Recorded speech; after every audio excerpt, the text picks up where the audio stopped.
Hi, I'm Dr. Mark, and I'm going to help you sing and perform more like the top artists around the world. I'm a professional voice teacher, performance coach, and opera stage director. I've helped thousands of singers around the world learn the techniques and methods that got the top singers to where they are.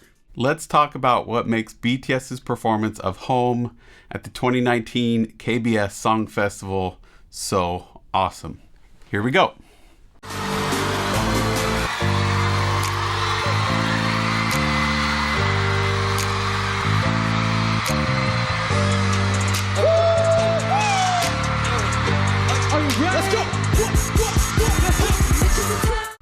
Okay, what do you notice here right at the start? One of the things that I love about BTS is that they're so good at setting the environment of the song so quickly, so efficiently, and with so much imagination, right? We know exactly what this song is about. They tell the story. It's really theatrical, which I love. I think it's really engaging for the audience. It locates us in the emotion, the mental space, so that we're ready to really hear the song and see what they're going to do with it, right? So we see this doorway. It's simple. We don't have to see the whole house, but that doorway, and it's kind of yellow cream color, it feels like a door that could be on anyone's home, right? We can relate with that. There's this entrance that they're entering this space. You'll notice which direction the door is going, right? So it lets us know that they're going inside the house. You'll realize that what they're wearing, they're house clothes, right? They're clothes that you only really wear in the house for the most part, unless you're them and then you're wearing them on stage. It makes it so that we can relax and we get this idea. Obviously, songs titled Home makes sense, but we don't really see this all the time when we're looking at performers across the world. A lot of times it's just kind of one costume for a set of songs, or it's just kind of the flashy lights and laser showy type of thing that's exciting, but not really specific to the song. BTS, everything is so directed and so specific to each song. If there's a set of songs, they go together in a way and they time together, but they're still really unique. And I think that's one of the things that makes them so awesome and so engaging. What can we learn from that? What can you do today? Well, when you think about your performance, think about the entire thing. The little details you can do and use to clue the audience into what you're thinking about in your head as the artist. Use what you can. If there's something backstage that you can use, great. If there's a costume change that you can do, great. If it helps you, do it. And if it's going to make a better experience for the audience, do it. Think about the entire thing, not just about you as the performer and you're singing and you're dancing. The entire experience is what's important.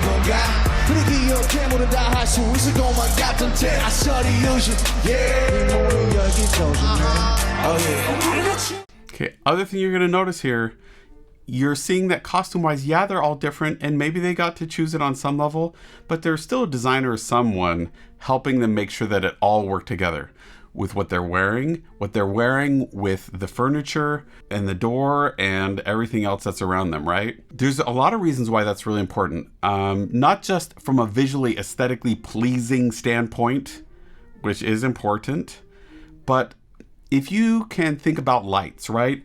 We're talking about additive lights. So it's not like when you're drawing with a crayon or a pen or something and using subtractive color, right? Where you put everything together and it creates different colors, right? You mix colors. We get that. We've all played with paint. But when we're talking about here, additive light acts different. And so whatever lights are hitting them, it can really pop one person's costume out and really mute someone else's. So figuring out how to choose colors that all work together, not just within themselves, but with what the lights are going to need to do and planning on doing, are really important. And so that's why costume designers, people who are trained not just in helping normal people dress, but people dress for being under lights, is its really own unique skill. And you can see that here. The other thing you're seeing here, you're seeing mostly black and whites. You see a pop of green.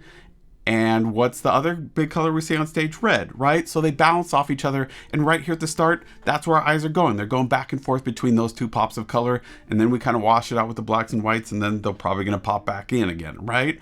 So it's all so calculated. It looks so casual. We wouldn't notice it unless we were looking for it, because it just looks organic. Like we're just finding them in their own home, and we just happen to all be here watching this moment. Their home happens to be in the middle of a stage here, right? But there is so much deliberate effort and attention given that when we see it and can identify it, really makes their performances stand out as something that is truly exceptional and well thought through on every single level. Really awesome.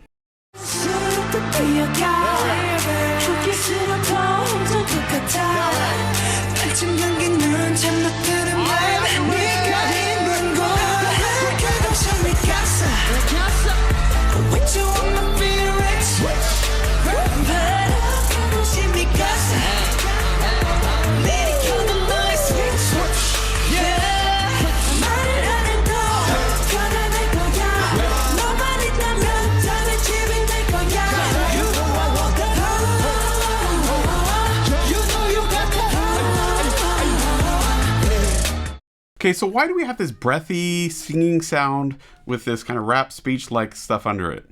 Why won't they sing clean up top? Well, for very good reasons. They can sing clean up top, of course. We've heard them sing clean up there and be gorgeous plenty of times. We know they can do it. So rather than thinking that it's some mistake, let's take a moment and understand why it might be a smart choice. And I think it is a smart choice. The reason I think it's smart is because with the rapping, it has a clear sound. It inhabits a certain overtone frequency. If they were to sing clearly, those two frequencies would start competing with each other. It'd make it hard to understand one or the other. But because they're so drastically different in timbre and in the overtones that they're using, one's aspirate, one's clear, our ear can pick them both out so we can hear each separate vocal line with more ease. We as the audience can understand it better and clearer and hear both. If they're singing at the same time, we would catch snippets of here and there, but it wouldn't read as clearly as two separate kind of voices speaking and expressing themselves at the same time. So what can you do? Say you're trying to get this breathy sound up top and you're just not able to find it. Some people start on the really aspirate side where it's really easy for them and they're just breathy all the time. And it's really hard for them to get this clean, clear sound. Other people's the reverse. There's more compression. It's hard to get a breathy sound. You'll notice most of the time when I'm talking, I'm advocating that you're going for a balanced sound where it is clean, it's not pressed, it's not aspirate, it's right in the middle there. But for styles especially like this, when we want it, we want to be able to do it and do it healthily. So what are the keys to that? Well, number one, this supported breath thing that we've talked about in the past, keeping our abs out and suspended, is important no matter what we're doing. So in this case, you can practice that now by just taking a deep breath in. Then as you're singing, try to keep that same feeling that you had when you were breathing in as you're singing out. 2, this space in the oropharynx, that place that opens when you yawn, you want to keep that relatively consistent too. What you're changing to get breathy is you're adding more air. That sounds pretty obvious since we're saying it's breathy, but it's not as obvious as it might seem up front when you're trying to do it. Reason being is we put more breath behind it. Sometimes it just gets clearer, actually. The confusion is that there's, with breath, both velocity of breath and volume or quantity of air coming out, right? We're needing, when we're thinking breathy, a larger quantity of air. So if you're thinking about using a straw to kind of get that clean sound like we've talked about, you can do that. And we'll talk about straw exercise in some other videos. But if we're talking about breathy, you might practice with a bigger straw, like those bigger straws you get that are like not even just regular soda straws, but bigger ones, and try singing through that. You're going to notice that that is going to take a lot larger quantity of air. And if you sing with that much air, it's going to come out breathier. The other way to get breathy sounds is by decompressing or getting those vocal folds to not come together with more force, which means you can start each phrase as if you're starting kind of with an H sound. Start with air first and then have the voice come after. That's another way to get the breathy sound as well. So you can play with those today, see what happens, see if you can get that breathy sound. The key though, again, keeping those abs out so that breath still stays consistent. Even if it's breathy, we want that speed and the quantities to stay consistent. Otherwise, it's going to sound like a mistake. It's going to sound like you're huffing and puffing, or it just is going to sound bad. So that consistency of airflow, even when we're singing breathily, is huge. And as you're hearing here, even though it's breathy, it sounds consistent. Sounds like it's on purpose, which it is, and it sounds like it belongs because it was a deliberate choice. Awesome.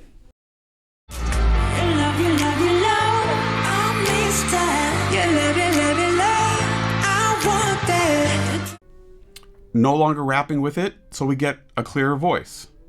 Also shows that the time before when they're rapping and singing at the same time is deliberate, that top voice is breathy. Now that they're no longer rapping underneath, there's nothing to compete with. Here we go. Awesome.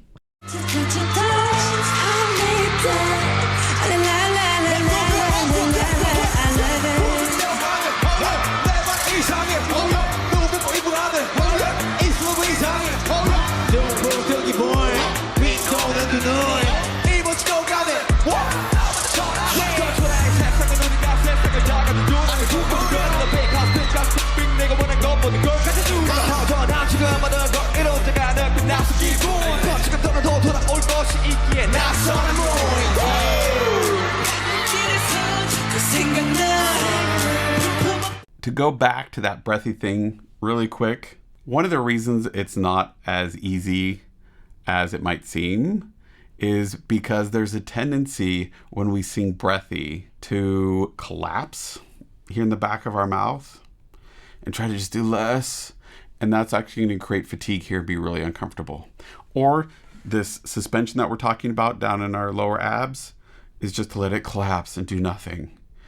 And that's also going to create problems here, and it's not going to work for us. We're not going to get that consistent sound. Those are the two biggest problem areas that people have when they're trying to make a breathy sound that make it uncomfortable and painful and unhealthy. That's not what I'm seeing here. So again, awesome.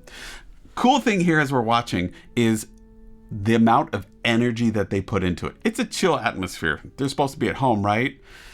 Their clothes are relaxed, but they still have so much energy.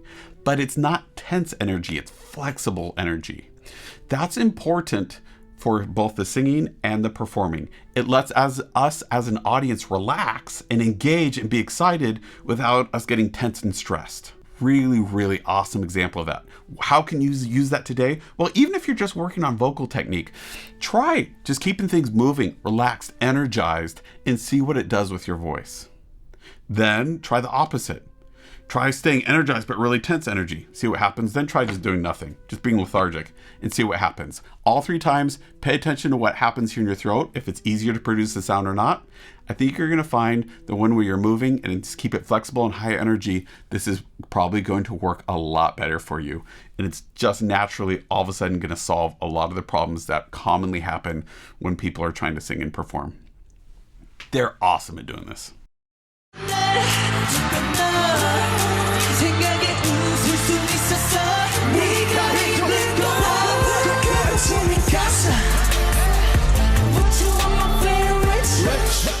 Another thing they're awesome at, and they're showing it here, is they're awesome at using levels. What we mean by that is we want to see people at a bunch of different heights. We don't want them just standing there at the same height the whole time.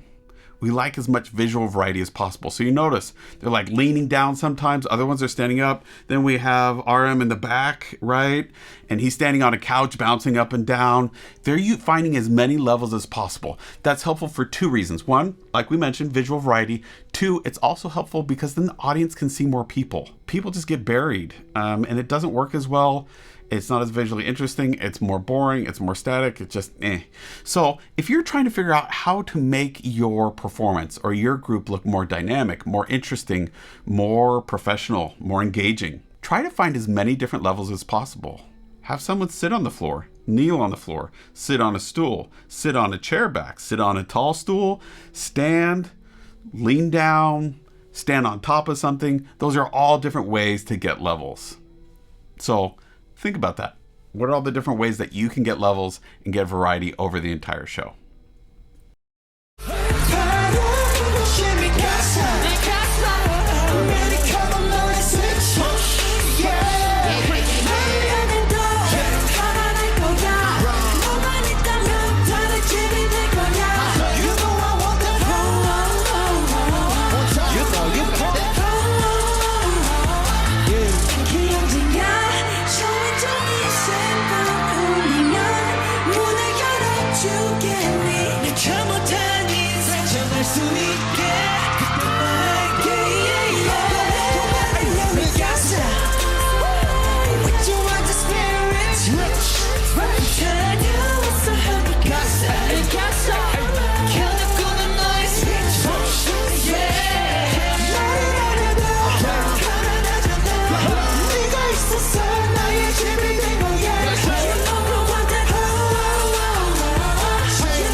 Upper two smile, release jaw, open ass space. Gorgeous.